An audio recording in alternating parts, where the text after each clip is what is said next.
Hello yours, welcome to 3 TV. రెండు తెలుగు రాష్ట్రాల్లోనూ ఎన్నికలు పూర్తయ్యాయి అండ్ కొత్త ప్రభుత్వాలు కూడా ఏర్పడ్డాయి. ఈ నేపథ్యంలో అటు ఆంధ్రప్రదేశ్లో అమరావతి క్యాపిటల్ అయిన తర్వాత రియల్ ఎస్టేట్ వ్యాపారం హైదరాబాద్లో కొద్దిగా తగ్గడానికి అవకాశం ఉందని చెప్పేసి అటు నిపుణులు ఇటు పబ్లిక్లో కూడా చాలా టాక్ నడుస్తోంది. ఈ నేపథ్యంలో అసలు హైదరాబాద్ రియల్ ఎస్టేట్ పరిస్థితి ఎలా ఉంటుంది అండ్ అటు అమరావతిలో కూడా రియల్ ఎస్టేట్ ఒకేసారిగా పుంజుకుంది అని చెప్పేసి చాలామంది అంటున్నారు. సో అక్కడ పరిస్థితి ఎలా ఉంది, ఈ విషయాల గురించి తెలియజేయడానికి ప్రముఖ realtor and real estate expert Ravi Prakash గారు మనతో ఉన్నారు. ఆయన అడిగి కొన్ని విషయాలు తెలుసుకుందాం ఈరోజు. నమస్తే సార్. నమస్తే అండి. సార్, అయితే రియల్ ఎస్టేట్ అంటే ఏంటి? అంటే రియల్ ఎస్టేట్ వ్యాపారం అంటే ఓన్లీ ప్లాట్లు అమ్మడమేనా? ఇంకా దీన్ని మీరు మీ యాంగిల్ ఎలా చెప్తారు దీని గురించి? యాక్చువల్గా అంటే రియల్ ఎస్టేట్ని మనం కొంచెం బిగ్గర్ వ్యూలో చూడాల్సిన అవసరం ఉంది. కేవలం ఒక వెంచర్ వేసాం, ఫ్లాట్స్ అమ్మాము, లేకపోతే ఏదో అపార్ట్మెంట్ కట్టాము, దానిలో ఫ్లాట్స్ సేల్ చేసాము, ఇది కాదు రియల్ ఎస్టేట్ అంటే. రియల్ ఎస్టేట్ అనేది ఇవాళ మన భారతదేశంలో తీసుకుంటే second largest employment generator. IT కన్నా కూడా రియల్ ఎస్టేట్ బిగ్గర్ ఇండస్ట్రీ. ఇవన్నీ చాలామందికి తెలియని విషయాలు. అలాగే ఇండియన్ జీడిపిలో చాలా క్రూషియల్ రోల్ రియల్ ఎస్టేట్ది. ఏ కంట్రీలో అయినా కూడా రియల్ ఎస్టేట్ జీడిపి 2% ఉంటే ఆ దేశం అభివృద్ధిలో చాలా ముందుకు దూసుకెళ్తుంది. అంటే చాలా ఫాస్ట్ గ్రోత్ ఉందని మనం అర్థం చేసుకోవచ్చు. ఇప్పుడు ఇండియా ఆ దశగానే పయనిస్తుంది. నెక్స్ట్ ఇయర్కి మన జీడిపి 13%, అంటే ఇండియన్ ఎకానమీలో రియల్ ఎస్టేట్ జీడిపి 13%కి రీచ్ అవ్వబోతుంది. ఇది మన స్ట్రెంగ్త్, ఇండియన్ స్ట్రెంగ్త్ని ప్రపంచవ్యాప్తంగా తెలియజేస్తుంది. అతి పెద్ద ఎకానమీ ఇండియా కాబోతుంది అనడానికి ఇదే నిదర్శనం. సో రియల్ ఎస్టేట్ని అంత బిగ్గర్ వ్యూలో చూడాల్సిన అవసరం ఉంది. అలాగే ఇప్పుడు రియల్ ఎస్టేట్ అంటే కేవలం ఫ్లాట్స్, అపార్ట్మెంట్స్ ఇవి కాదు. ఈరోజు మనం ట్రావెల్ చేసే రోడ్ రియల్ ఎస్టేట్ కిందకే వస్తుంది. ఈరోజు మనం ఈ వీడియో చేస్తున్నాం, ఈ స్టూడియో, ఇది ఏంటంటే ఒక ప్రాపర్టీయే కదా, రియల్ ఎస్టేట్. ఇది ఒక రియల్ ఎస్టేట్. అలాగే ప్రతిదీ ఇంకా మాట్లాడుకుంటే మనం మన బర్త్ ఎక్కడ జరిగింది, hospital, it's a real estate, it's a property.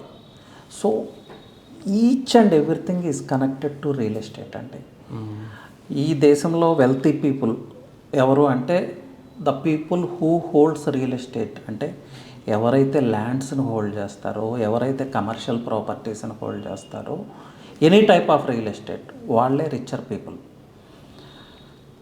Even మన తెలంగాణ రాష్ట్రంలో హైదరాబాద్లో తీసుకుంటే రిచర్ పీపుల్ ఎవరంటే the people who holds real estate. So real estate అనేది ఈరోజు ప్రతి ఇంటి సబ్జెక్టు, ప్రతి ఇంట్లో మాట్లాడుకునేది. అలాగే ప్రతి ఇంటికి రియల్ ఎస్టేట్ ఎలా ముఖ్యమో ఈ రాష్ట్ర ప్రభుత్వాలకు కానీ దేశ ప్రభుత్వాలకు కానీ రియల్ ఎస్టేట్ అభివృద్ధి అంత ముఖ్యం. రియల్ ఎస్టేట్ స్లో డౌన్ అయిందంటే గవర్నమెంట్ ఆదాయం కూడా స్లో డౌన్ అయిందని, మన జీడిపి కూడా పడిపోతుందని. సో రియల్ ఎస్టేట్కి సపోర్టివ్గా గవర్నమెంట్స్ ఉండడానికి ఇది ఒక main reason. So India is going to be the biggest economy అండి. వరల్డ్లోనే మనం బిగ్గెస్ట్ ఎకానమీ వైపు పయనిస్తున్నాం. అతి త్వరలో అది కూడా అచీవ్ చేయబోతున్నాం. ఆల్రెడీ మనం చూస్తున్నాం ఎలా ఉందనేది. దానిలో రియల్ ఎస్టేట్ పాత్ర చాలా అంటే చాలా ఇంపార్టెంట్. ఇది మనం అర్థం చేసుకోవాలి. రియల్ ఎస్టేట్ చేసే వాళ్ళందరూ ఇది అర్థం చేసుకొని కొంచెం high level of ethics, high entry barriers ఉండాలి. లో ఎంట్రీ బ్యారియర్స్ని మనం మినిమైజ్ చేయాల్సిన అవసరం అయితే ఉంది real estate industry. That is what real estate అంటే. మీరు మాట్లాడుతూ బ్యారియర్స్ అంటున్నారు, అంటే లో లెవెల్ బ్యారియర్స్ ఏంటి, హై లెవెల్ బ్యారియర్స్ ఏంటి, వీటిని ఎట్లా? లో ఎంట్రీ బ్యారియర్స్ అంటే ఇప్పుడు మీరు రియల్ ఎస్టేట్ చేయాలనుకున్నారు. మీరు రియల్ ఎస్టేట్ చేయాలంటే మీకు ఎలాంటి క్వాలిఫికేషన్ అక్కర్లేదు. ఏ ఆర్గనైజేషను మీకు సర్టిఫై చేయాల్సిన అవసరం లేదు. అట్లని చెప్పి మీరు రియల్ ఎస్టేట్లో ఎక్స్పర్టా? కాదే. మీకు రియల్ ఎస్టేట్లో నాలెడ్జ్ ఉందా? లేదే. ఈ డెమోగ్రాఫిక్స్ తెలుసా, జియోగ్రాఫిక్ లొకేషన్స్ గురించి తెలుసా? తెలీదు. కానీ మీరు రియల్ ఎస్టేట్ చేస్తారు. ఇప్పుడు మీ మీడియాలోకి నేను వచ్చి మీ మీడియా పని నేను చేస్తే ఎలా ఉంటుంది? ఫెయిల్ అవుతుంది కదా. అలాగే మీరు రియల్ ఎస్టేట్లోకి వస్తే రియల్ ఎస్టేట్ ఇండస్ట్రీకి నష్టం, అట్ ది సేమ్ టైం మీరు కూడా సక్సెస్ కాలేదు. This is what I call low entry barriers. High entry barriers అంటే రియల్ ఎస్టేట్లో కొంతకాలం ఎక్కడైనా ట్రైన్ అప్ అయ్యి, ఈవెన్ ఇప్పుడు కొన్ని యూనివర్సిటీస్ రియల్ ఎస్టేట్లో MBA ప్రవేశపెట్టినాయి. అంటే రియల్ ఎస్టేట్ ఇండస్ట్రీ యొక్క పొటెన్షియల్ గుర్తిస్తున్నాయి ప్రభుత్వాలు కూడా, యూనివర్సిటీస్ గుర్తిస్తున్నాయి.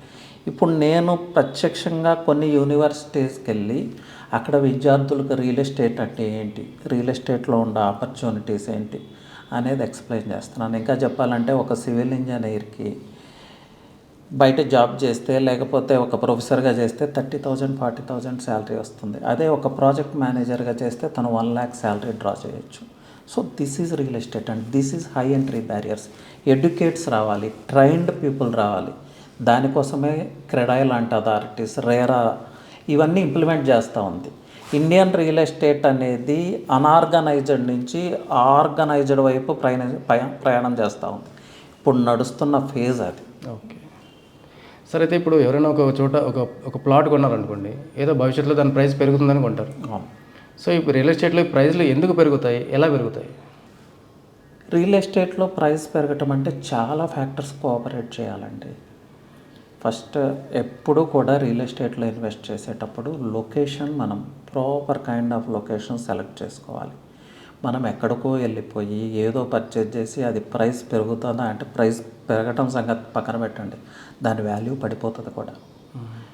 ఇప్పుడు ఈ క్లయింట్స్ ఇది ఇంకా అర్థం చేసుకోలేదు. రియల్ ఎస్టేట్ వాల్యూస్ కూడా పడిపోతాయి, అది ఇంకా అర్థం కావట్లేదు. అలాగే కనెక్టివిటీ అండి, కనెక్టివిటీ అనేది చాలా చాలా ఇంపార్టెంట్. కనెక్టివిటీ అంటే ఒక 40 feet రోడ్డో ఒక 60 feet రోడ్డో ఒక హైవే ఉంటుంది కాదు. ఆ పర్టికులర్ ప్లేస్కి ఎప్పుడూ కూడా మల్టిపుల్ కనెక్టివిటీ ఉండాలి. మీకు క్లియర్గా అర్థం అవడానికి ఒక ఎగ్జాంపుల్ చెప్తాను. మనం ముంబై హైవే NH-65లో సంగారెడ్డి టౌన్ని తీసుకుందాం. సంగారెడ్డి టౌన్లో మనం ఇన్వెస్ట్ చేయటానికి సపోర్ట్ చేసే పారామీటర్స్ ఏంటి అనేది తీసుకుంటే బేసిక్గా కనెక్టివిటీ. సంగారెడ్డికి ప్యారలల్ హైవేస్ నుంచి మల్టిపుల్ కనెక్టివిటీ ఉంది. అంటే ప్యారలల్ హైవేస్ సంగారెడ్డికి సపోర్ట్ చేస్తున్నాయి. అలాగే అక్కడ density I mean population density, population strength 2 lakh 3 lakh population అక్కడ ఉంది. ఎంప్లాయ్మెంట్ ఉంది, ఎంప్లాయ్మెంట్ జనరేట్ అవటానికి స్కోప్ ఉంది. అలాగే గవర్నమెంట్ ఆర్గనైజేషన్స్ ఉన్నాయి, ప్రైవేట్ ఆర్గనైజేషన్స్ ఉన్నాయి. ప్లస్ అన్నిటికన్నా ముఖ్యంగా ఫైనాన్షియల్ హబ్, ఐటీ హబ్కి నియర్ ఉంది. వరల్డ్ క్లాస్ ఇన్ఫ్రాస్ట్రక్చర్ ORR నుంచి కనెక్టివిటీ ఉంది. Upcoming world class infrastructure RRR నుంచి కనెక్టివిటీ ఉంది. సో ఈ parameters location, connectivity, population density, job market ఎలా ఉంది, ఫ్యూచర్ జాబ్ సోర్స్ ఏంటి, అక్కడ ఏమైనా ఎంప్లాయ్మెంట్ క్రియేట్ అవుతుందా, అక్కడ ఉన్న ఇండస్ట్రీస్ ఏంటి, అప్కమింగ్ ఇండస్ట్రీస్ ఏంటి, అక్కడ ఉన్న ఇన్ఫ్రాస్ట్రక్చర్ అంటే ఎగ్జిస్టింగ్ ఇన్ఫ్రాస్ట్రక్చర్ ఏంటి. ఇప్పుడు బాంబే రోడ్డు ఎక్స్టెన్షన్ వర్క్ జరుగుతూ ఉంది. సో అది ఇన్ఫ్రాస్ట్రక్చర్ వర్కే. BHEL దగ్గర న్యూ ఫ్లైఓవర్ వస్తూ ఉంది, అది one of the infrastructure. Pashamylaram నుంచి ORRని కనెక్ట్ చేస్తూ 100 feet road already completed, 150 feet road already completed. అలాగే చాలా రేడియల్ రోడ్స్ ఫైనాన్షియల్ డిస్ట్రిక్ట్ నుంచి, ఐటీ కారిడార్ నుంచి, మనం ఫేమస్గా చెప్పుకునే గోల్డెన్ ట్రయాంగిల్ నుంచి సంగారెడ్డిని కనెక్ట్ చేస్తున్నాయి. అలాగే జినోమ్ వ్యాలీ ఇలాంటి ఫార్మా సెక్టర్, వీటన్నిటి నుంచి ఇక్కడికి కనెక్టివిటీ ఉంది. సో ఐటీ పీపుల్ సంగారెడ్డిలో స్టే చేస్తారు, ఫార్మా పీపుల్ సంగారెడ్డిలో స్టే చేస్తారు. So everybody can stay there. ఇది చాలా చాలా ఇంపార్టెంట్. అంటే లివింగ్ మార్కెట్ అయి ఉండాలి. వీటిని బేస్ చేసుకొని ఆ 10 kilometers రేడియస్లో మనం ఎక్కడ ఇన్వెస్ట్ చేసినా కూడా గ్రోత్ ఉంటుంది. So these are the factors అంటే. సరే, అయితే ఇప్పుడు సంగారెడ్డి గురించి బాగానే చెప్తున్నారు మీరు, బాగా ఇన్ఫ్రాస్ట్రక్చర్ డెవలప్మెంట్ అవుతుందని. మరి మిగతా హైవేస్ పరిస్థితి, ఇప్పుడు శ్రీశైలం హైవే కానీ, బెంగళూరు హైవే కానీ, లేదంటే Vijayawada highway, Warangal highway, so వీటి పరిస్థితి ఎలా ఉంది? హైదరాబాద్ అనేది మల్టీ డైమెన్షనల్ రియల్ ఎస్టేట్ అంటే, ఇప్పుడు మనం కొన్ని సిటీస్ తీసుకుంటే, బెంగళూరు తీసుకుంటే 2 dimensional రియల్ ఎస్టేటే నడుస్తుంది. అలాగే పూనా కూడా కొన్ని ఏరియాస్లోనే రియల్ ఎస్టేట్ నడుస్తుంది. కానీ హైదరాబాద్ కొన్న యూనిక్ థింగ్ ఏంటంటే, మనకి హైదరాబాద్ చుట్టూ సిటీని కనెక్ట్ చేసుకుంటూ 9 highways ఉన్నాయి. ఏ హైవే యూనిక్నెస్ ఆ హైవేకి ఉంటుంది. ముంబై హైవే తీసుకుంటే ఎంప్లాయ్మెంట్ సోర్స్ చాలా ఉంది, ఫార్మా ఎస్టాబ్లిష్మెంట్ చాలా ఉంది. అలాగే మీరు అన్నట్లు బెంగళూరు హైవే తీసుకుంటే బిగ్గెస్ట్ ఇన్ఫ్రాస్ట్రక్చర్ ఎయిర్పోర్ట్ ఉంది. ఇంటర్నేషనల్ ఎయిర్పోర్ట్ ఉన్న ప్లేస్లో రియల్ ఎస్టేట్ ఆర్గానిక్ గ్రోత్ ఉంటుంది. ఇది proven thing, not only in Hyderabad అండి, ప్రపంచంలో మీరు ఎక్కడికి వెళ్ళినా కూడా ఇంటర్నేషనల్ ఎయిర్పోర్ట్ ఉన్న ప్లేస్ ఆర్గానిక్ గ్రోత్ ఉంటుంది. దానికి కారణం ఏంటంటే multinational companies, IT companies, what ever it may B, economic engines అనుకోండి. ఎకనామిక్ ఇంజన్స్ అన్నీ కూడా ఆ ఎయిర్పోర్ట్కి నియర్ ఉండటానికి ఇష్టపడతాయి. Because travelling time is important for them. So Bengaluru హైవేకి ఉన్న యూనిక్ థింగ్ అది. అలాగే బెంగళూరు హైవేలో కూడా lot of infrastructure is going on. Flyovers వస్తూ ఉన్నాయి, డిజిటల్ హైవే అవుతూ ఉంది. అలాగే పోలేపల్లి సెజ్ ఉంది, food processing units, some pharma establishments ఉంది, ఎంఎస్ఎంఈస్ ఉన్నాయి. ఇలా చాలా ఇన్ఫ్రాస్ట్రక్చర్ ఎస్టాబ్లిష్మెంట్స్ బెంగళూరు హైవేకి ఉన్నాయి. అలాగే బెంగళూరు హైవేకి కూడా ప్యారలల్ హైవేస్ నుంచి మల్టిపుల్ కనెక్టివిటీ ఉంది. హైదరాబాద్ కోర్ సిటీ నుంచి మ్యాటర్ ఆఫ్ 30 to 45 మినిట్స్లో మనం బెంగళూరు హైవే రీచ్ అవ్వచ్చు. Again the same with Srisailam highway అండి. శ్రీశైలం హైవేకి కూడా ఇంటర్నేషనల్ ఎయిర్పోర్ట్ పెద్ద అసెట్. అలాగే అర్బన్ సెంటర్స్ తీసుకోండి, శ్రీశైలం హైవేకి నియర్గా ఉన్న అర్బన్ సెంటర్స్ తుక్కుగూడ, శంషాబాద్, కొంగరకలాన్, ఇలా చాలా అర్బన్ సెంటర్స్ మిడిల్లో ఉంటుంది. శ్రీశైలం హైవేకి ఉన్న యునీక్ ఫ్యాక్టర్ ఏంటంటే 70% ఆఫ్ ది ల్యాండ్ కన్జర్వేషన్ జోన్లో ఉంటుంది. ఆఫ్టర్ పాండమిక్, ఆఫ్టర్ కరోనా తర్వాత కన్జర్వేషన్ జోన్ అంటే కన్జర్వేషన్ జోన్ అంటే it's a kind of forest zone అండి. దాన్ని డీనోటిఫై చేయడానికి కూడా ఉండదు. అది ఆ గ్రీనరీ ఎప్పటికీ అలాగే ఉంటుంది. ఓకే, కొన్ని చోట్ల మనం ఫామ్ సైట్స్ డెవలప్ చేయొచ్చు. ఆ ఫామ్ సైట్స్లో కూడా ఏంటంటే మీకు 1000 square yards ఆఫ్ ల్యాండ్ ఉంటే 10% ఆఫ్ ద ల్యాండ్లోనే మీరు కన్స్ట్రక్షన్ చేసుకోగలరు. సో ఈ ఎన్విరాన్మెంట్ని బ్యాలెన్స్ చేయటం కోసం మాస్టర్ ప్లాన్లో కొంత కన్జర్వేషన్ జోన్ని నోటిఫై చేస్తారు. అది మేజర్ పార్ట్ శ్రీశైలం హైవేలో ఉంది. సో ఒక హెల్దీ లైఫ్ స్టైల్ కావాలి అని మనం అందరం కోరుకుంటున్నాం ఇప్పుడు after pandemic. HNIs, doctors, high and people అనుకోండి, అలాంటి లైఫ్ స్టైల్ వాళ్ళకి కావాలి. So Srisailam highway is for that. High and people అంతా అక్కడే ఉంటారు. అక్కడ విల్లాస్ ఈరోజు 6 crores 7 crores ఎవరు కొంటున్నారు అంత దూరం వెళ్ళా విల్లాస్ అంటే these are the people. Because lifestyle ventures Srisailam హైవేకి ఉన్న యూనిక్నెస్ అది. అలాగే చాలా ఎస్టాబ్లిష్మెంట్స్ ఉన్నాయి అక్కడ. ఏరోస్పేస్ వస్తూ ఉంది, హార్డ్వేర్ పార్క్ 1, 2 ఉంది, ఓల్డ్ ట్రేడ్ సెంటరే వస్తుంది అక్కడ, నోవేటెల్ ఉంది, ఎయిర్పోర్ట్ ఉంది, లాట్ ఆఫ్ డెవలప్మెంట్ అండి. మహేశ్వరంలో ఎలక్ట్రానిక్స్ సెజ్ ఉంది. ఇలా ఎంప్లాయ్మెంట్ కూడా జనరేట్ అవుతూ ఉంది.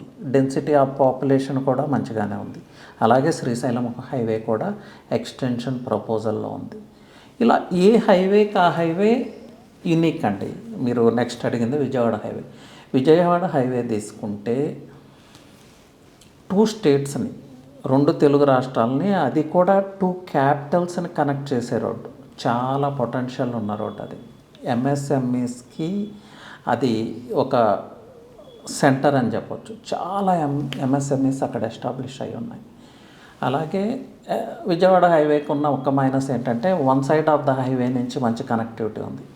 బట్ వరంగల్ హైవే నుంచి ఆ గుడ్ కనెక్టివిటీ ఎస్టాబ్లిష్ కాలేదు. దానికి రీజన్ ఏంటంటే మూసీ రివర్ బెల్ట్ ఉంటాం. బట్ ఇప్పుడు రేవంత్ రెడ్డి గవర్నమెంట్ మూసీ బ్యూటిఫికేషన్కి పూనుకుంటుంది. వన్స్ అది పూర్తయితే again Vijayawada highway is going to boom beyond doubt అన్నమాట. ప్లస్ అది ఒక మంచి లివింగ్ మార్కెట్. అక్కడ ఎవరండి ఎక్కువగా బిజినెస్ పీపుల్ నివసిస్తూ ఉంటారు. సో ఒక మంచి లివింగ్ మార్కెట్, ఒక మంచి అట్మాస్ఫియర్ విజయవాడ హైవే. కానీ విజయవాడ హైవేకి స్లో డౌన్కి రీజన్స్ తీసుకుంటే చాలా ఉన్నాయి. రామోజీ ఫిలిం సిటీ వచ్చిన టైంలో, తర్వాత అక్కడ అనార్గనైజ్డ్ రియల్ ఎస్టేట్ నడిచింది, డబల్ రిజిస్ట్రేషన్స్, ట్రిపుల్ రిజిస్ట్రేషన్. ఆ ఎఫెక్ట్ నుంచి ఇప్పుడే బయటకు వస్తూ ఉంది Vijayawada highway. So it's again going to boom అంటే. ఇట్లా ఏ హైవే యూనిక్నెస్ ఆ హైవేకి. వరంగల్ హైవే గురించి చెప్పలేదు. వరంగల్ హైవే కూడా సేమ్ అండి. 2 ఇంపార్టెంట్ సిటీస్ని కనెక్ట్ చేస్తూ ఉంది. హైదరాబాద్లో బిగ్గెస్ట్ మెట్రోపాలిటన్ సిటీ అంటే హైదరాబాద్. సెకండ్ బిగ్గెస్ట్ సిటీ వరంగలే కదా. వరంగల్ని హైదరాబాద్ని కనెక్ట్ చేసే హైవే. వరంగల్ హైవేకి ఉన్న యూనిక్నెస్ చెప్పాలంటే రెసిడెన్షియల్ జోన్ ఉంటుంది, మళ్ళీ కన్జర్వేషన్ జోన్ ఉంటుంది. రెసిడెన్షియల్ జోన్ ఉంటుంది, మళ్ళీ కన్జర్వేషన్ జోన్ ఉంటుంది. అంటే లివింగ్ మార్కెట్ ప్లస్ నేచర్ కలిసి అక్కడ నివాసయోగ్యమైన స్థలాలుగా మారినాయి. అంటే ఒక హెల్తీ లైఫ్ స్టైల్ మనం వరంగల్ హైవేలో ఐడెంటిఫై చేయొచ్చు. అలాగే ఈ స్ట్రెచ్ వరంగల్ హైవే వరంగల్కి హైదరాబాద్ని కనెక్ట్ చేసే stretch 150 kilometres and matter of 2 hours drive మనం వరంగల్ రీచ్ అవ్వాలంటే. మీకు తెలుసు వరంగల్ నుంచి రోజు మార్నింగ్ చాలామంది హైదరాబాద్ వచ్చి వాళ్ళు జాబ్స్ చేసుకొని వాళ్ళ బిజినెసెస్ చేసుకొని నైట్ వరంగల్ వెళ్ళిపోతారు. అది కూడా ఎక్స్టెన్షన్ ప్రపోజల్ ఉంది. గట్కేసర్ దగ్గర ఫ్లైఓవర్ వస్తూ ఉంది. అలాగే మెట్రో ఎక్స్పాన్షన్ ఉంది. సో ప్లేసెస్ నియర్ అయిపోతున్నాయండి. నియర్ అయిపోవటం అంటే డిస్టెన్స్ తగ్గుతుందని కాదు, టైమింగ్ తగ్గిపోతూ ఉంది. ఇవాళ ట్రెండ్ ఏంటంటే మనం ఎంత దూరం జర్నీ చేసామనేది ఇంపార్టెంట్ కాదు, ఎంత టైంలో జర్నీ చేసామనేది ఇంపార్టెంట్. సో క్లస్టర్ వైజ్ డెవలప్మెంట్లో స్లో అండ్ స్టడీగా ఈ స్ట్రెచ్ ఫినిష్ అవుతుంది. ఈ 150 కిలోమీటర్ స్ట్రెచ్లో కూడా చాలా పార్ట్ మళ్ళీ కన్జర్వేషన్ జోన్లోకి వెళ్తుంది. సో ఈ గ్యాప్ ఫిల్ అవటానికి పెద్ద టైం తీసుకోదు, చాలా ర్యాపిడ్గా ఫిల్ అవటానికి ఛాన్స్ ఉంది. సో ఇప్పుడు వరంగల్ హన్మకొండ ట్విన్ సిటీస్ లాగా హైదరాబాద్కి ఇంకొక cluster, not cluster, down town అనుకోవచ్చు వరంగల్ ఇన్ ఫ్యూచర్. ఇప్పుడని నేను చెప్పట్లేదు, ఫ్యూచర్లో మనం దాన్ని ఒక డౌన్ టౌన్ కింద తీసుకోవచ్చు. సో వరంగల్లో ఐటీ వస్తూ ఉంది, మిడిల్లో Yadagirigutta. Warangal highway it self is a spiritual hub. మీరు సండే సాటర్డే వరంగల్ హైవే వెళ్తే ఈ టెంపుల్స్కి వెళ్ళే పీపుల్తో ఆ రోడ్స్ అన్నీ ఫుల్ అయిపోయి ఉంటాయి. ఈ మధ్య భువనగిరి దగ్గర కూడా, భువనగిరి దగ్గర మన గోల్డ్ జ్యువెలరీ మర్చెంట్ ఒక ఆయన పెద్ద టెంపుల్ కన్స్ట్రక్ట్ చేసి ఉన్నాడు. I don't remember that name. ఆ జ్యువెలరీ మర్చెంట్ ఎవరు అనేది నాకు నేమ్ గుర్తు రావట్లేదు. కానీ మీరు అక్కడ చూస్తే ఆశ్చర్యపోతారు, 2-3 కిలోమీటర్స్ వరకు ట్రాఫిక్ జామ్ అవుతుంది. సో హ్యాపెనింగ్ ప్లేస్ అండి. అలాగే రిక్రియేషన్ జోన్. ఇలా వరంగల్ హైవే గురించి చెప్పుకుంటా ఉంటే పోతే చాలా ఉన్నాయి. So every highway has its unique thing. Sir మీరు చెప్పేదాన్ని బట్టి ఇప్పుడు 4 హైవేస్లో ఎక్కడ ఇన్వెస్ట్ చేసినా కూడా, అంటే మేజర్ హైవేస్ ఎక్కడ ఇన్వెస్ట్ చేసినా కూడా మన పెట్టుబడికి డోకా లేదంటారు. ఎక్కడ ఇన్వెస్ట్ చేసినా కూడా డోకా లేదండి. ఏ హైవేలో అయినా ఇన్వెస్ట్ చేయొచ్చు. బట్ బేసిక్ పారామీటర్స్ని దృష్టిలో పెట్టుకొని, నేను చెప్పాను కదా, పాపులేషన్ డెన్సిటీ, ఎంప్లాయ్మెంట్ జనరేషన్, అక్కడ ఏం ఇండస్ట్రీస్ ఉన్నాయి, ఫార్మా ఉందా, ఐటీ ఉందా, రిక్రియేషన్ ఉందా, సంథింగ్ ఏరోస్పేస్ ఉందా, హార్డ్వేర్కి ఉందా, మ్యానుఫ్యాక్చరింగ్ యూనిట్స్ ఉన్నాయా, ఎంఎస్ఎంఈస్ ఉన్నాయా, ఏదో ఒకటి సమ్ హ్యాపెనింగ్ డెవలప్మెంట్ ఉండాలి సార్. దాని ప్రకారం వాటిని బేస్ చేసుకుని వాటికి నియర్ బై ప్లేసెస్లో మనం ఇన్వెస్ట్ చేయగలగాలి. ఎక్కడైనా ఇన్వెస్ట్ చేయొచ్చు అంటే మీరు 100 కిలోమీటర్స్ తర్వాత ఇన్వెస్ట్ చేస్తే అది ప్రాబ్లం. సో అవన్నీ దృష్టిలో పెట్టుకోవాలి. సార్ అయితే ఇప్పుడు ఈ తెలుగు రాష్ట్రాల్లో 2 తెలుగు రాష్ట్రాల్లో జరిగిన మార్పులు ఈ మధ్య మనం చూస్తూనే ఉన్నాము. 2 చోట్ల గవర్నమెంట్లు చేంజ్ అయినాయి. సో అమరావతిని క్యాపిటల్గా డిసైడ్ చేసిన తర్వాత ఆ ఎఫెక్ట్, రియల్ ఎస్టేట్ ఎఫెక్ట్ హైదరాబాద్లో తగ్గిపోతుంది, అమరావతిలో పెరుగుతుంది రియల్ ఎస్టేట్ బాగానే ఒక టాక్ బాగా వస్తుంది బయట మార్కెట్లో. సో దీని గురించి మీరేం చెప్తారు? ఎస్ అండి, ఇది హాట్ టాపిక్. ఇది కొంచెం మనం అర్థం చేసుకోవాల్సిన అవసరం ఉందండి. హైదరాబాద్ మీద అమరావతి ఇంపాక్ట్ ఉండే మాట వాస్తవం. ఇంపాక్ట్ ఉంటుంది అంటే చాలామంది ఏం వాదిస్తారంటే హైదరాబాద్లో ఐటీ ఉంది, ఏరోస్పేస్ ఉంది, ఫార్మా ఉంది, బెస్ట్ ఇన్ఫ్రాస్ట్రక్చర్ కంపెనీ, ఇండియాలోనే ఇలాంటి ఇన్ఫ్రాస్ట్రక్చర్ ఎక్కడా లేదు. ఇప్పుడు ఇలాంటి సిటీని అమరావతితో అసలు ఏమీ లేని ప్లేస్తో ఎలా కంపేర్ చేస్తారంటే, రియల్ ఎస్టేట్లో మనం అర్థం చేసుకోవాల్సిన థింగ్ ఒకటి ఉంది, క్లయింట్ సెంటిమెంట్ చాలా బలమైన ఫ్యాక్టర్ రియల్ ఎస్టేట్లో. ఈరోజు హైదరాబాద్లో రిసైడ్ అయ్యే పీపుల్లో ఎగ్జాక్ట్ ఫిగర్ నేను చెప్పలేను కానీ maybe 30-40% of people are from Andhra, East Godavari, West Godavari, Krishna, Guntur, ఆ ఏరియాస్ నుంచి. ఎన్ఆర్ఐస్లో మేజర్ రోల్ ఎవరిది అనేది అందరికీ తెలిసిందే, they are from Andhra. So హైదరాబాద్లో ఇన్వెస్ట్ చేసేది ఎవరండి? మేజర్ ఇన్వెస్టర్స్ ఎవరు? వాళ్ళే కదా. మేజర్ ఎన్ఆర్ఐస్ ఎవరు? ఆ స్టేట్కి రిలేటెడ్ ఎన్ఆర్ఐసే కదా. ఇక్కడ క్లయింట్ సెంటిమెంట్ అంటే తన హోమ్ టౌన్లో ఇన్వెస్ట్ చెయ్యాలి అని ప్రతి ఒక్కరూ కోరుకుంటారు. ఫర్ ఎగ్జాంపుల్ నేనున్నాను, నాది హోమ్ టౌన్ విజయవాడ పక్కన ఒక విలేజ్. నేను ఫ్లాట్ పర్చేజ్ చేసుకున్నాను నా ప్లేస్లో. నేను రియల్ ఎస్టేట్ చేసేది హైదరాబాద్లో, మరి అక్కడ ఎందుకు పర్చేజ్ చేసుకున్నాను? నా హోమ్ టౌన్ క్లయింట్ సెంటిమెంట్, ఇది చాలా చాలా ఇంపార్టెంట్. క్లయింట్ సెంటిమెంట్ అనేది అమరావతికి హైదరాబాద్కి కూడా కాదండి. ఇప్పుడు వరంగల్ హైవేలో ఎవరు పర్చేజ్ చేస్తారండి? వరంగల్ నుంచి వచ్చి ఇక్కడ సెటిల్ అయినాడు, అంతే కదా. ఇట్లా ప్రతి చోట ఇప్పుడు బెంగళూరు హైవేలో పర్చేజ్ చేయాలంటే రాయలసీమ వాళ్ళు ఎక్కువ పర్చేజ్ చేస్తారు, కర్నూలు నుంచి వాళ్ళంతా వచ్చి ఇక్కడ సెటిల్ అయిన వాళ్ళు. లేదు బాంబే హైవేలో పర్చేజ్ చేయాలంటే కుకట్పల్లిలోనో మియాపూర్లోనో ఈ చుట్టుపక్కల ఏరియాస్లో సెటిల్ అయిన వాళ్ళు పర్చేజ్ చేస్తారు.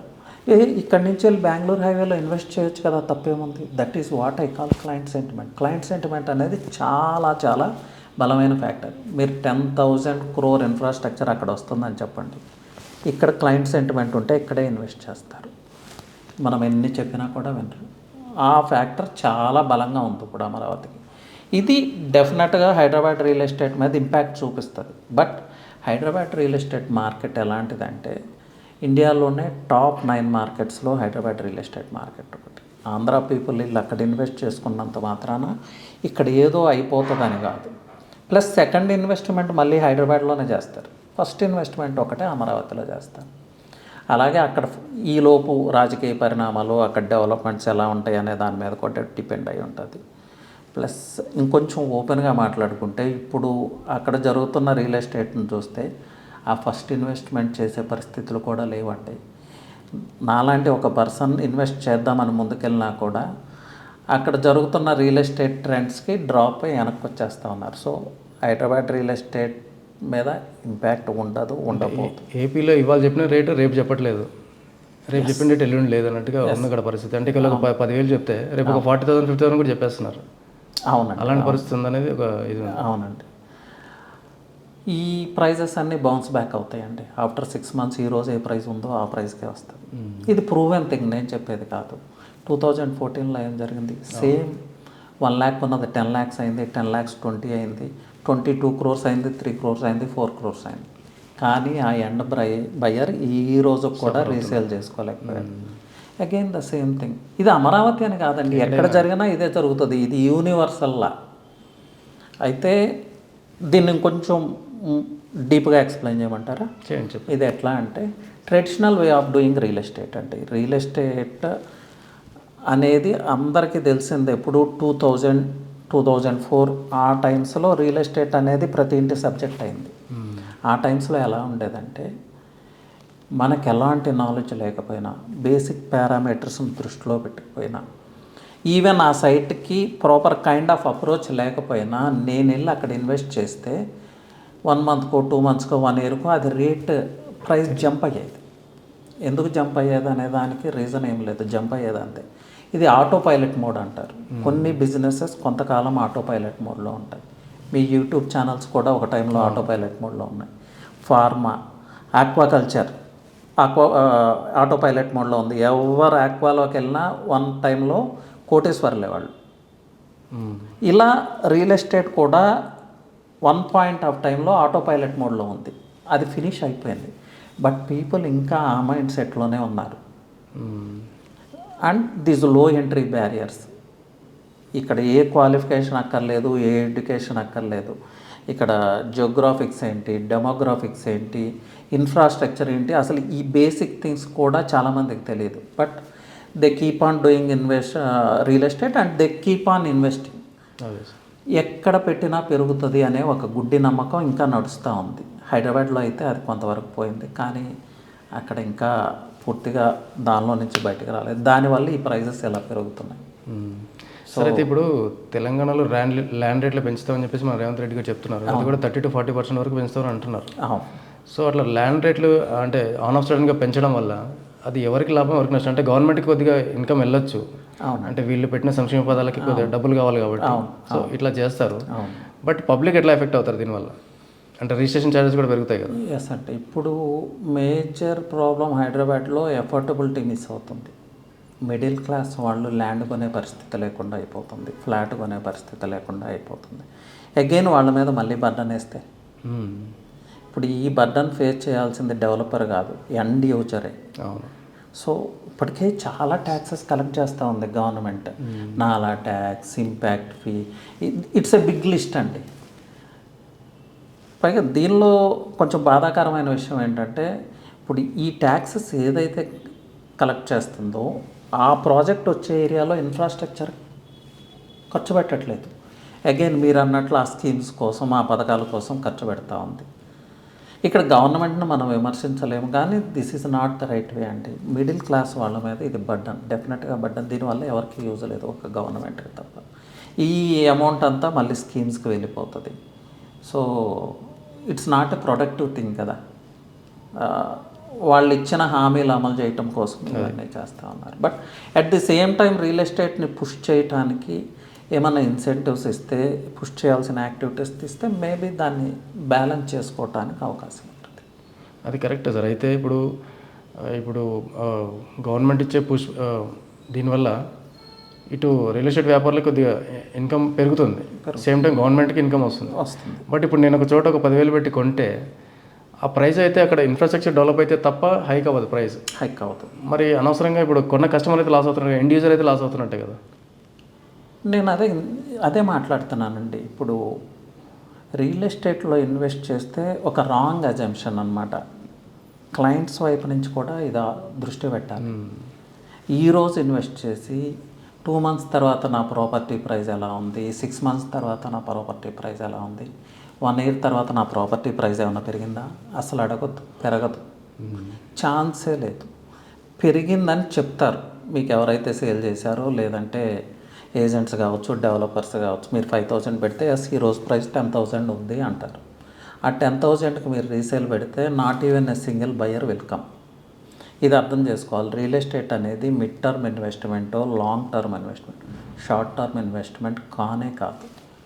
సో ఈరోజు ఇన్వెస్ట్ చేసి నాకు ఇమీడియట్గా 1 yearలో డబల్ ది ప్రాఫిట్ కావాలంటే అది జరగదు. డెవలపర్కి ప్రాఫిట్ ఎందుకు ఉంటుందంటే తను బల్క్లో ల్యాండ్ పూలింగ్ చేస్తాడు.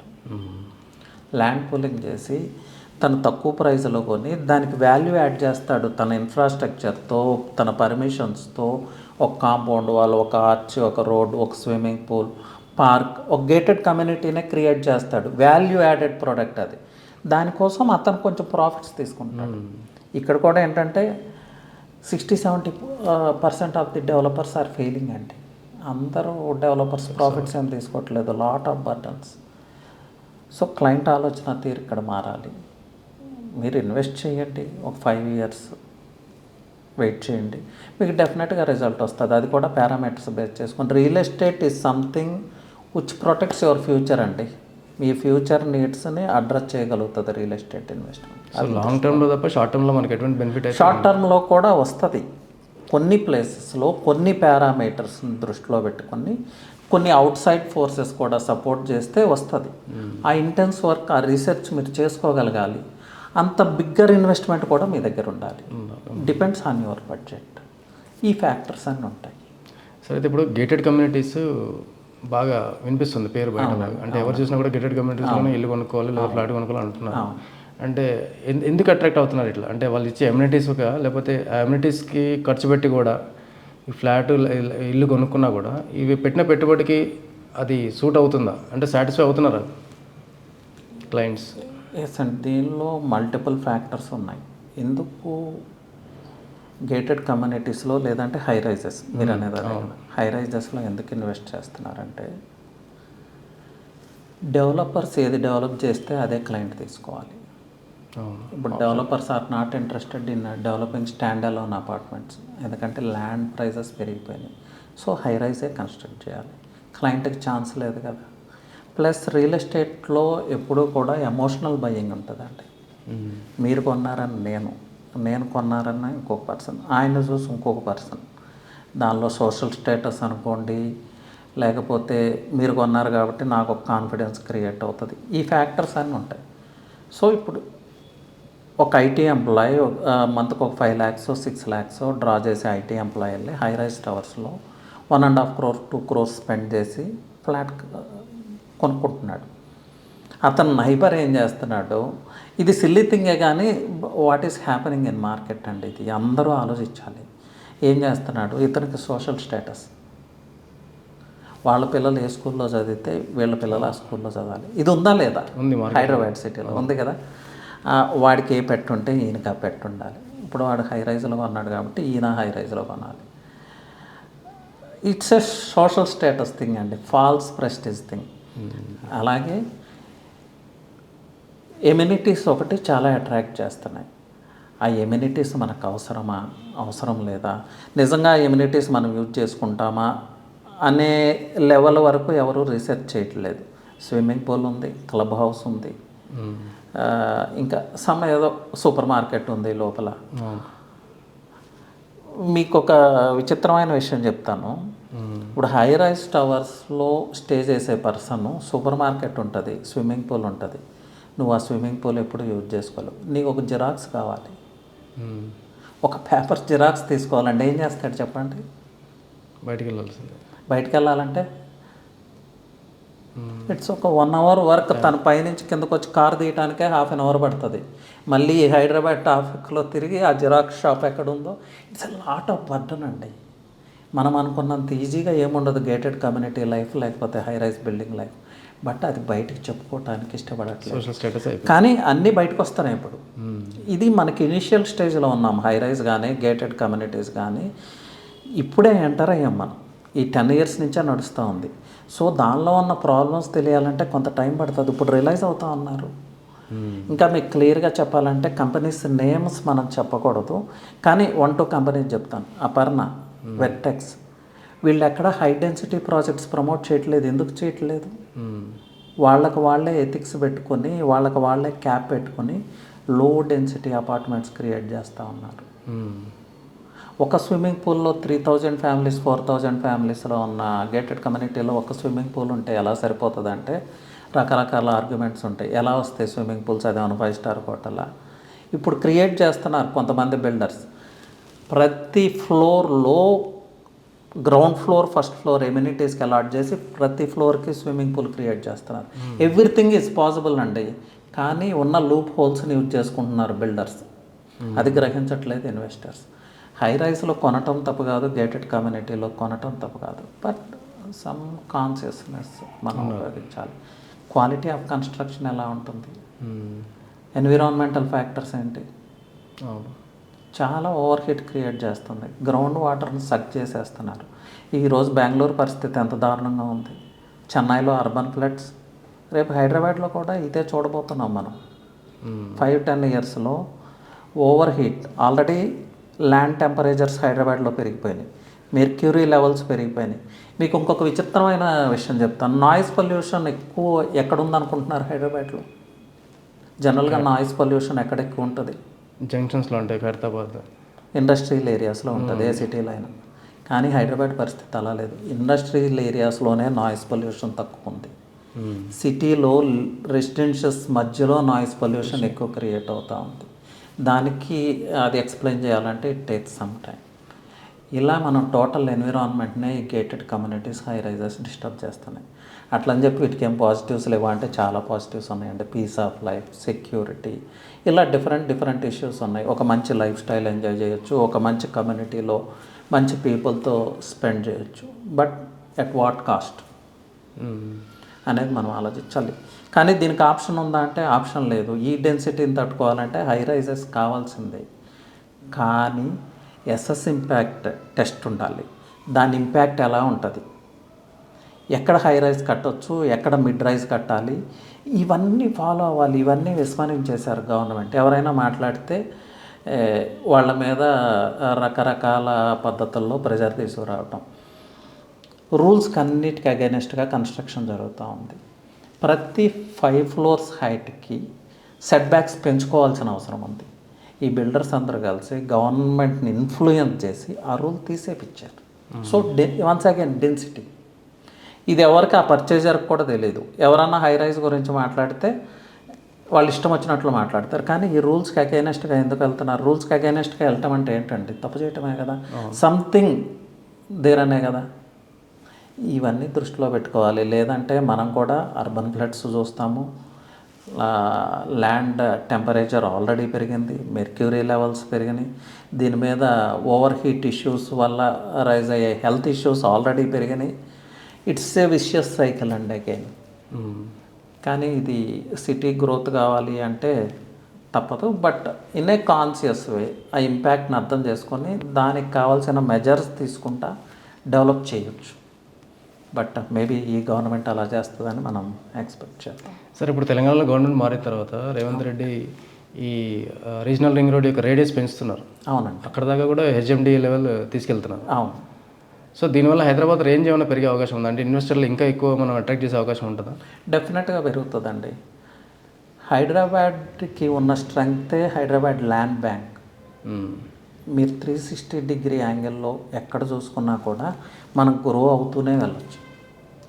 ఇప్పుడు ఫర్ ఎగ్జాంపుల్ క్యాపిటల్ వచ్చిన మన పొరుగు రాష్ట్రంలో క్యాపిటల్ వచ్చిన ప్లేస్ చూద్దాం. 2 టైర్ సిటీస్ ఏవి క్యాపిటల్కి 2 సైడ్స్ ఉన్నదంటే విజయవాడ, హైదరాబాద్.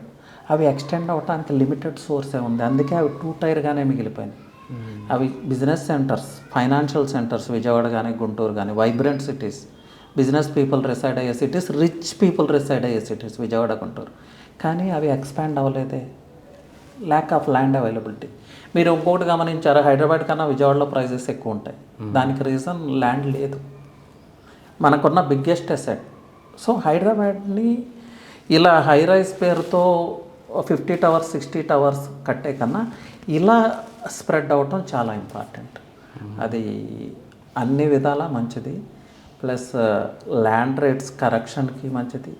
ఒక మిడిల్ క్లాస్ పర్సన్ నివసించాలంటే కోర్ సిటీలో నివసించే పరిస్థితి లేదు. 1 lakh కావాలి ఒక ఫ్యామిలీ బతకాలంటే ఇవాళ హైదరాబాద్లో. సో సంగారెడ్డికి వెళ్తాడు, లేకపోతే బుదేరాకి వెళ్తాడు, లేదంటే బెంగళూరు హైవేలో శంషాబాద్, కొత్తూరు.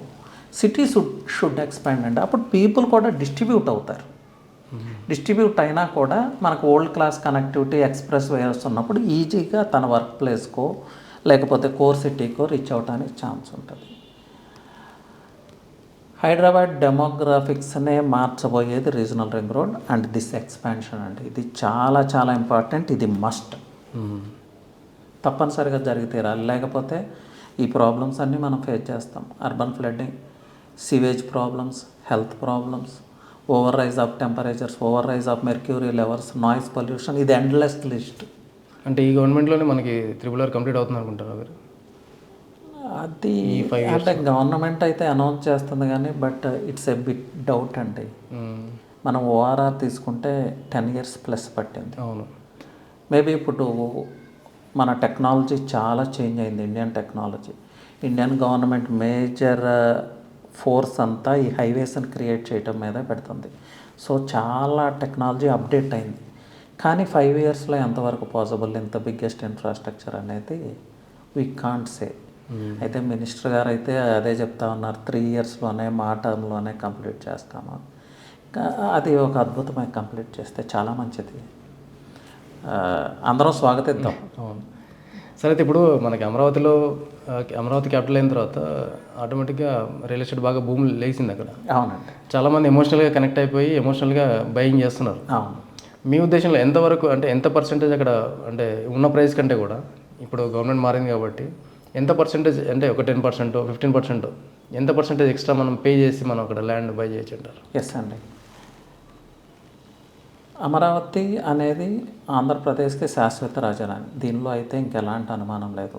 ఇంతకుముందు జరిగిన పాలిటిక్స్ ఇవన్నీ జరగటానికి అయితే ఇంకా స్కోప్ లేదు. సో ఇప్పుడు 10,000 per square yard ఉందనుకుందాం అమరావతిలో. ఈ క్యాపిటల్ అనౌన్స్ చేసింది 10,000ది 14,000, 15,000 అయితే ఓకే, వీ కెన్ పర్చేస్. ఎందుకంటే 3 years 4 years వెయిట్ చేస్తాం. ఈలో కొత్త రోడ్స్ వస్తాయి, కొత్త ఇన్ఫ్రాస్ట్రక్చర్ క్రియేట్ అవుతుంది, కొత్త ఎడ్యుకేషనల్ ఇన్స్టిట్యూట్స్ వస్తాయి. అగైన్ మనం మాట్లాడుకున్నాం కదా, ఇన్ఫ్రాస్ట్రక్చర్ క్రియేట్ అవుతుంది, ప్రైస్ పెరుగుతుంది.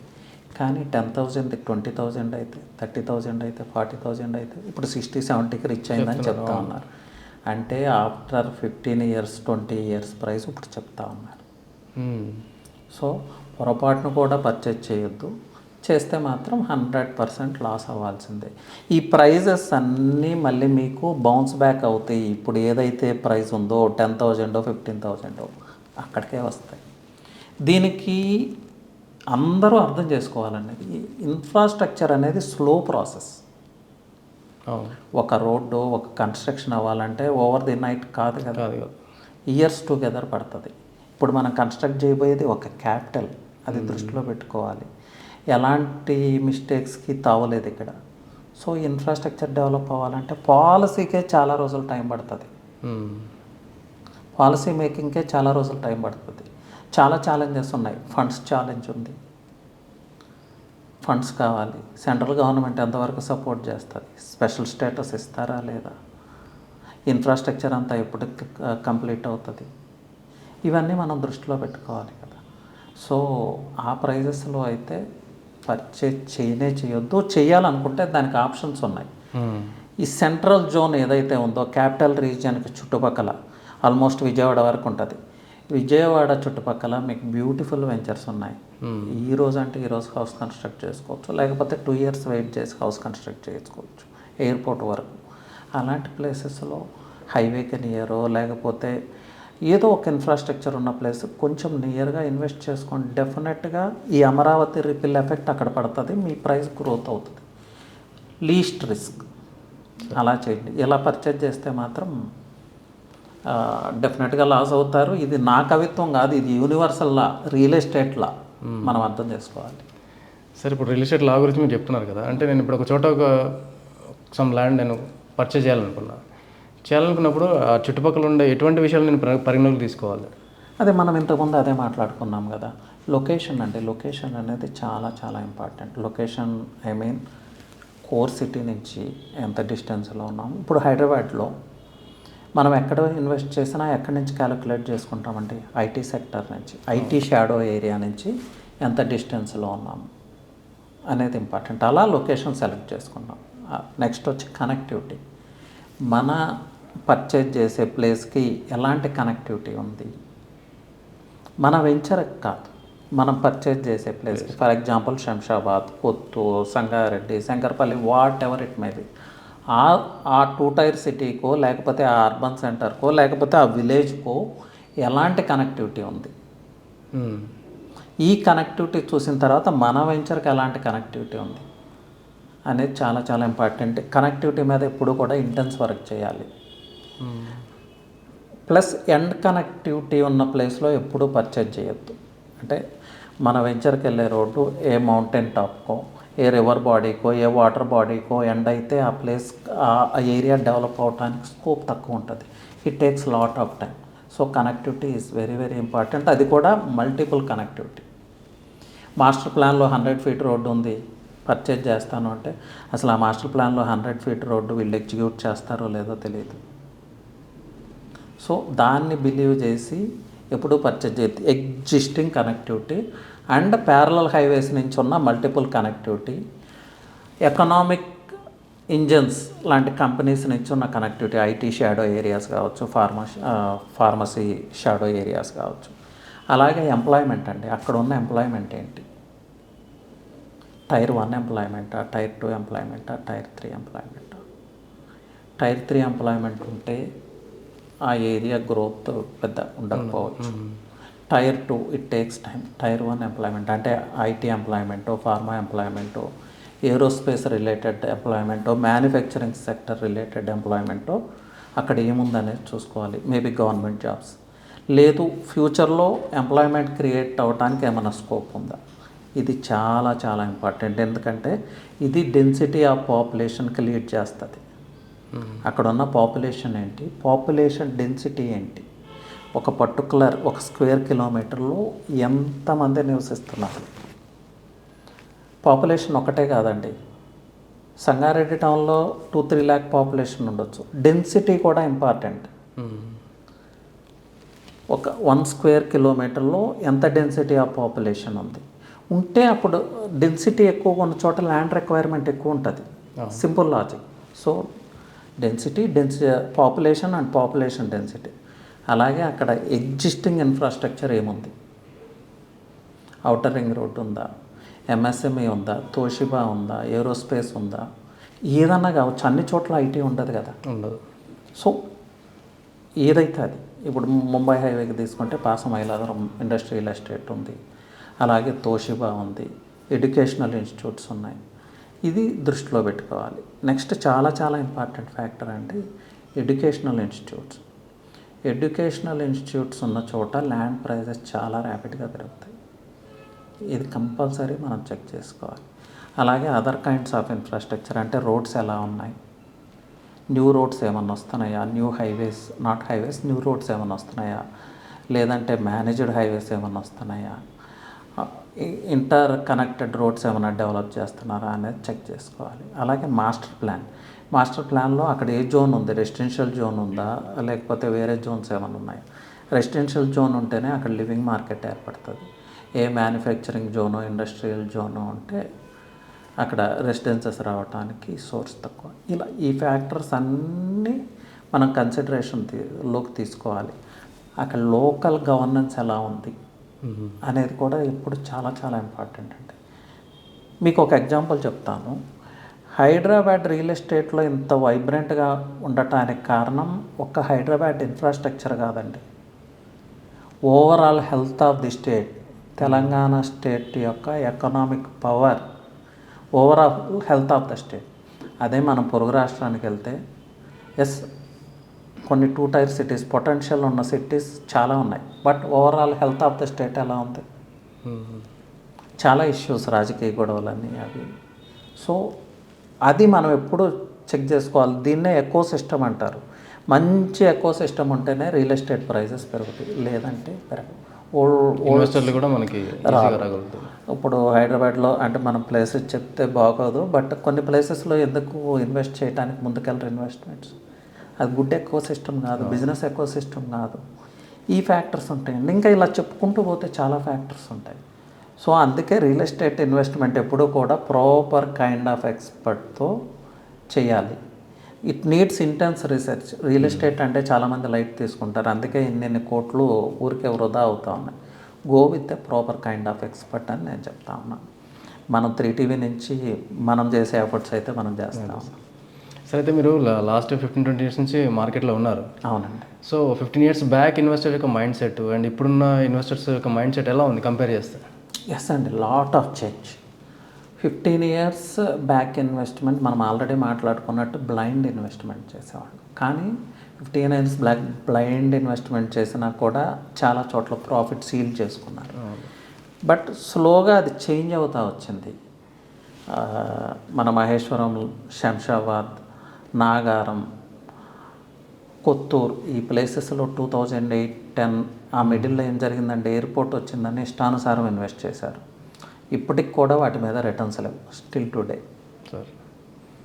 సో ఈ ప్రాసెస్లో క్లయింట్ మైండ్ సెట్ మారింది. ఎందుకంటే కొన్ని డ్రాబ్యాక్స్ జరిగినాయి కాబట్టి ఇప్పుడు క్లయింట్స్ ఆర్ క్లెవర్ అండి. వాళ్ళు ఎడ్యుకేటెడ్ క్లయింట్స్, చాలామంది ఎడ్యుకేట్స్, యంగర్ జనరేషన్ వచ్చింది ఇప్పుడు అంతా. మీకు తెలిసి ఇండియా యంగెస్ట్ నేషన్. సో అన్నీ వాళ్ళు వెరిఫై చేసుకుంటున్నారు. బట్ కొంత గ్రీడీగా కూడా తయారయ్యారనే చెప్పాలి. అన్నీ వెరిఫై చేస్తారు, అన్నీ చేస్తారు, ఎవరో ప్రైస్ తక్కువకి ఇస్తానంటే అక్కడికి వెళ్ళి కొంటారు. అది ఫెయిల్డ్ ఇన్వెస్ట్మెంట్ అవుతుంది. ప్రైస్ తక్కువ అంటే something hidden thing is there, అది అర్థం చేసుకోవాలి. ఇది అర్థం చేసుకోవట్లేదు. ప్లస్ ఇంకొకటండి, ఇవాళ క్లయింట్స్ అంతా కూడా కమర్షియల్ ఉండొచ్చు, కానీ ఎలా ఉన్నారంటే వాళ్ళు రిఫరెన్స్ ఇస్తే సంథింగ్ దే ఆర్ ఎక్స్పెక్టింగ్. ఈ ఫ్యాక్టర్స్ అని ఉన్నాయి. సో క్లయింట్ మెంటాలిటీ అయితే చేంజ్ అయింది, కానీ పూర్తి స్థాయిలో ఇంకా ఆ బేసిక్స్ని, పారామీటర్స్ని అర్థం చేసుకునే లెవెల్కి అయితే వాళ్ళు వెళ్ళలేదు. ఇంకా ఎమోషనల్ బయింగ్ జరుగుతూనే ఉంది. సోషల్ స్టేటస్ కోసం పర్చేజ్ చేస్తూ ఉన్నారు. But 50% of the clients are doing good investments అండి. మంచిగా ఇన్వెస్ట్ చేస్తున్నారు, మార్కెట్ని అర్థం చేసుకోగలుగుతున్నారు, రిటర్న్స్ రావడానికి టైం పడుతుంది అనేది వాళ్ళకి అర్థమవుతూ ఉంది. So progress is there. సరే, ఇప్పుడు మనకి ఎలక్షన్లు అయిపోయాయి, గవర్నమెంట్లో చేంజ్ అయిపోయాయి. అవునండి. సో ఎలక్షన్ల కంటే ముందు ఒక 6 నెలల ముందు నుంచే మనకి రియల్ ఎస్టేట్ అనేది స్లో డౌన్ అయిపోయింది బాగా హైదరాబాద్లో, పర్టికులర్ తెలంగాణలో. అంటే ఇప్పుడు మనం జూలై 1 ఉన్నాం, జూలై 1 వీక్లో ఉన్నాము. అంటే ఇప్పటికైనా మనం పుంజుకునే అవకాశం ఉందా, లేకపోతే ఇంకా టైం పట్టే ఛాన్సెస్ ఉన్నాయా? డెఫినెట్గా పుంజుకుంటామండి. ఎలక్షన్స్కి ఒక 6 మంత్స్ బిఫోర్, ఎలక్షన్స్ తర్వాత 6 మంత్స్ రియల్ ఎస్టేట్ ఎప్పుడు స్టాండ్ స్టిల్ అవుతుంది. ఈరోజు కొత్తగా జరిగింది కాదు, ప్రతి ఎలక్షన్కి ప్రతి స్టేట్లో ఇదే జరుగుతుంది. మనం రియల్ ఎస్టేట్ అనేది అప్ అండ్ డౌన్ థింగ్ అండి. మనకు పాండమిక్ వచ్చింది, కరోనా వచ్చింది. ఏమవ్వాలండి, కరోనా వచ్చినప్పుడు రియల్ ఎస్టేట్ స్లో డౌన్ అవ్వాలి కదా. హైదరాబాద్లో ఏం జరిగింది, బాగా పికప్ అయింది, స్పీడప్ అయింది. దానికి రీజన్ ఎవరికి తెలియదు ఇప్పుడు కూడా. ఇది part and parcel of life cycle. Real estate అనేది ఆగే క్వశ్చనే లేదండి. ఎందుకంటే మన పాపులేషన్ ఇండియాలోనే సెకండ్ ఆఫ్టర్ చైనా మనం ఉన్నాం పాపులేషన్లో. అలాగే ర్యాపిడ్ అర్బనైజేషన్, 2 టైర్ సిటీస్లో కానీ విలేజెస్లో కానీ ఎవరు ఉండట్లేదు, అందరూ సిటీస్ వైపు మూవ్ అవుతున్నారు. సో ఇంకా రియల్ ఎస్టేట్ ఎలా అవుతుంది? ఆగటానికి స్కోపే లేదు. But ups and downs. ఇది లైఫ్ సైకిల్ని మనం అర్థం చేసుకోగలగాలి. అది ఒక ఎక్స్పర్ట్ మాత్రమే అర్థం చేసుకోగలుగుతారు. ఒక కామన్ ఇన్వెస్టర్, ఒక జనరల్ ఇన్వెస్టర్కి ఇది అర్థం కాదు. సో ఎలక్షన్స్ వచ్చినాయి కాబట్టి ఆగిపోయినాయి, లేకపోతే ఇంకా కొన్ని తీసుకుంటే ఆ లీడర్, ఆ ప్రభుత్వం, ఆ పార్టీ ఉంది కాబట్టి, ఈ పార్టీ లేదు కాబట్టి, ఇలా డిఫరెంట్ రీజన్స్ చెప్తారు. ఆ ఎఫెక్ట్స్ కూడా ఉంటాయి కొంతవరకు. But life cycle of real ఎస్టేట్లో అది వెరీ వెరీ న్యాచురల్. అట్లా. Anyway thank you sir, real estate గురించి చాలా విషయాలు చెప్పారు. Thank you so much. Okay, thank you అండి. ఈ విషయాలన్నీ అర్థం చేసుకుని క్లయింట్స్ కూడా ముందుకెళ్ళాలని క్లయింట్స్కి నా విజ్ఞప్తి. అలాగే ఈ విషయాల్లో ఎలాంటి కోఆపరేషన్ కావాలన్నా feel free to call 3TV real estate అండి. ఎలాంటి గైడెన్స్ కావాలన్నా ఫ్రీ ఆఫ్ కాస్ట్ అందించడం జరుగుతుంది. సో మా ఉద్దేశం ఏంటంటే we need everybody to make a right kind of investment అండి. ఇక్కడ హెల్త్ క్రియేషన్ కోసమే మేము ఉన్నాం. ఏదో ఎగ్జాగరేట్ చేసి ఏదో ఒకటి కొనిపించి ఏదో చేయటం కోసం. We're all part and parcel of real estate. Let's do it in a healthy way అండి. That's my message. Thank you sir, thank you so much. Thank you అండి.